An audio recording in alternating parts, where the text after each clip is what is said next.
I inherited the old mansion on the edge of town, a sprawling Victorian monstrosity my great-aunt had left me. On the second floor, at the end of a long shadowed hallway, was a door that didn't match the others. No ornate carvings, no brass knob, just a flat, featureless slab of wood. My great-aunt's instructions were simple and chilling: never open it.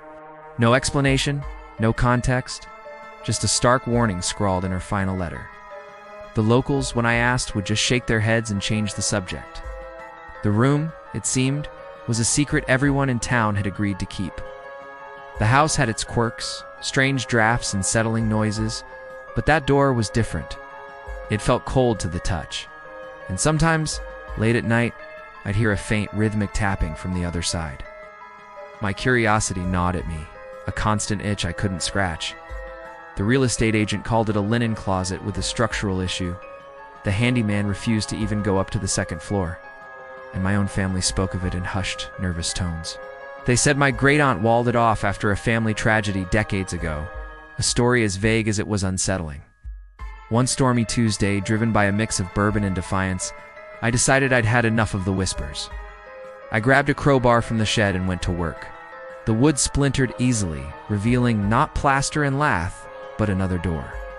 This one made of solid steel with a heavy, industrial lock. That wasn't a linen closet. That was a containment cell. After hours of drilling and prying, the lock finally gave way. The air that rushed out was stale and smelled of ozone and something else, something metallic and sweet. What I found inside wasn't a ghost or a family skeleton. It was a machine. Wires and coils pulsed with a soft, otherworldly light, connected to a central sphere that hummed with a low, gut-trenching frequency. Carved into the floor around it was a circle of symbols I'd never seen before, glowing with the same faint energy. It wasn't keeping something in, it was keeping something out. See, what my great-aunt and the town never told me was that the house wasn't just a house, it was a beacon. And by opening that door, I hadn't just broken a rule. I had just turned off the only thing that kept the real world from seeing the horrors that lurked just outside its veil. The things that had been scratching at the edges of our reality for centuries,